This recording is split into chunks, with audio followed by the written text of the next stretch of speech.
Hey guys, it's Rachel from the Luring Lamb. So this is my birthday book haul. I have a few books here that I bought after my birthday. If you didn't know, every year after my birthday, which has been for quite a few years. Me and my best friend go to the bookstore and I got a book for my birthday. So I'm just going to kind of show those here. One of the books has not made it here yet because I did order it off Book Depository, which does take a little bit longer to ship, but you know, free shipping can't beat that. So it's not here, but I'm going to unbox it on one of my Bad Back to Me. So look for in the title, Bad Back to Me plus unboxing. And you can see what book that is, but it's not here yet. And I wanted to post this book haul this weekend because I'm starting to dive into these books. And yeah, I also want to put them on my bookshelf because they've just been stacked by my bed. The first book I actually ordered online with the other book, which was from a different website, but you know. I ordered The Hating Game by Sally Thorne. I've heard really good things about this. I really love chick lit in general, and I've heard such good reviews of this. Everybody raves over it. I really haven't seen a negative review of it. And even if there was a negative review, there's so much positive that I feel like I will probably really enjoy this book. So I thought I should pick it up when I saw it on sale. And I cannot wait to get to this one. This is one I really want to get to this month. And basically, oh yeah, should probably explain what they're about. Be a good booktuber. So basically this one is about Lucy and Joshua, and they hate each other, and it's like a workplace, like it's a workplace drama. They hate each other at their work because they're both executive assistants to the co-CEOs of a publishing company. Lucy, like, they can't understand each other, and now they're up for the same promotion, so you know, the battle just grows stronger. And I remember seeing this one in the bookstore a long time ago, and I was like not too sure about it, but then everybody started talking about it, and it finally won me over. And it does have a really striking cover. That's why I did see it. So got that. Now the books I got from Chapters, which is a Canadian bookstore chain. The first one is Homegoing. Why do I keep saying Homecoming? Homegoing by Gayasi. I hope I'm not mispronouncing that. But basically this book is also a Heather's pick. That's what that shiny sticker is, which is the CEO of Chapters. And basically this book is about, this one is like a very popular book. It was all over BookTube, and it's been a very popular book in general. And when I heard the premise of it, I really wanted to read it. So basically it is about two half-sisters, Afia and Essie. I'm probably mispronouncing his names, and I'm really sorry. And basically they are born into different villages, and one lives a more privileged life in the notorious Cape Coast Castle, and the other one is actually imprisoned in the very same castle and shipped off to America to be sold into slavery. And it follows their families for 8 generations, and each chapter, as far as I can tell, takes place from a different one of their ancestors, and there is a family tree in the beginning.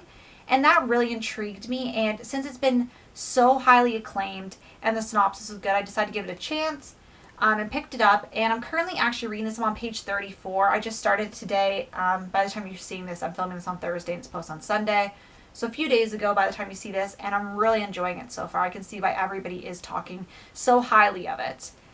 And the next book I picked up was actually called Blockbuster, Fergus Hume and the Mysteries of a Hansom Cab, the story of the crime novel that became a global publishing phenomenon by Lucy Sussex. And this I found in the history section, which I know might not, interest a lot of you. But this one really intrigued me because it's basically about this author, Fergus Hume. And he is basically the counterpart to Arthur Conan Doyle. And before Sherlock even came out, there was this mystery, and you only really hear about Sherlock. I've never heard of this author. This might also be because he is Australian, I'm Canadian, so I'd probably more than likely hear about the Arthur Conan Doyle's book than like an Australian author's book. Just because of where I'm located, I think that makes more sense. I would hear about that. And also Sherlock Holmes, I feel like, is more widely known, especially because not only were the books popular, but especially now with the TV show or miniseries. I don't know what the classified title is, but this book, basically this is what got me, this last little paragraph. So it's Blockbuster's engrossing story of a book that would help define the genre of crime fiction, and a portrait of a great city in full bloom.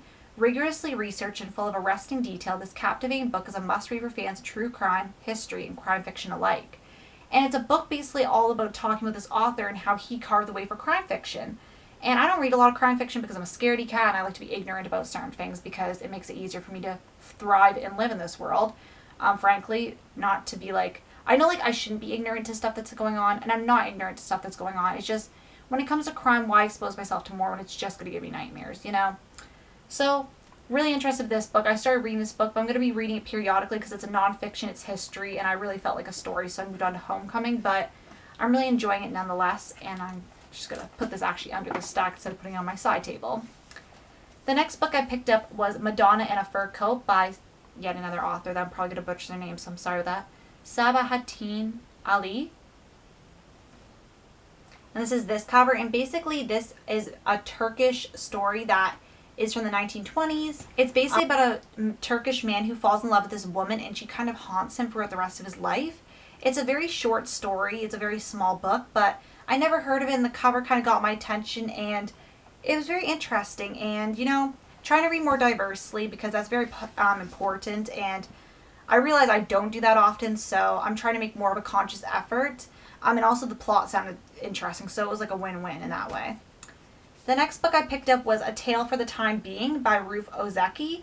And this one very interested me. That makes no sense. It interested me also because of the synopsis, and it was a Man Booker Prize finalist, and I thought I recognized the cover from somewhere. And this book is basically about a girl whose name's Neo. I hope I'm not mispronouncing that yet again. Sorry, that seems to be a theme in this book haul. And she wrote a diary, and after the 2011 tsunami, the diary gets like washed away, and this girl who lives in, I don't know where she lives in. I think America, yes, in the U.S. She finds this diary, and it recounts a story of Neo's great-grandmother, a 104-year-old Zen Buddhist nun. So it kind of goes back and forth, like the diary and present day of, I guess, Ruth. But it sounded very interesting, and I love diary form books, so I was kind of in on that. And also, I don't know, it's just very interesting. And yeah, this is the thing that actually got me interested. So in my Chinese history class, we learned about like Confucianism, Taoism, Buddhism, legalism. And I know Buddhism differs from place to place, but I really like to learn more about Buddhism and stuff like that because I learned a lot about Confucianism, I feel like, outside the class, but not a lot about Buddhism.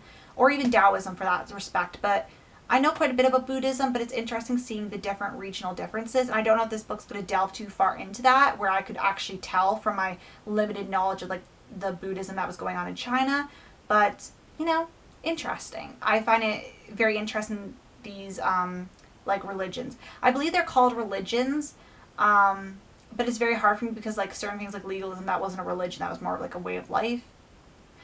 So if I'm using that terminology wrong, it's not because I want to, it's because I'm not 100% sure what to classify. The last book in my book haul is one I actually received for my birthday, and it is The Grand Budapest Hotel by Matt Zoller Seitz, with an introduction by Anne Washburn. And this is the book that is basically like the movie book for The Grand Budapest Hotel, which I watched this year and I absolutely adored it. And I really wanted this book because the artwork and the color palettes in that movie are visually stunning. The most beautiful looking movie I've ever seen. I love it. It's just like, I really want to display this book. Even the back is so pretty. And it's the movie book as interviews with Wes Anderson, who is the director. And I believe I forget if he wrote some of it too. I think he wrote some of it too, or wrote it. I cannot quite remember. I'm sorry if I sound ignorant saying that. Just, you know. And it goes like through everything. And I really want to get to this one this month. I'm definitely going to be reading this. I don't know if I'm going to read the whole thing all in one go, but I'm definitely going to be delving into it. And that is my book haul. I want to thank you guys so much for watching. If you've read any of these, definitely let me know what you thought. Obviously spoiler free. And I'll see you guys later. Bye.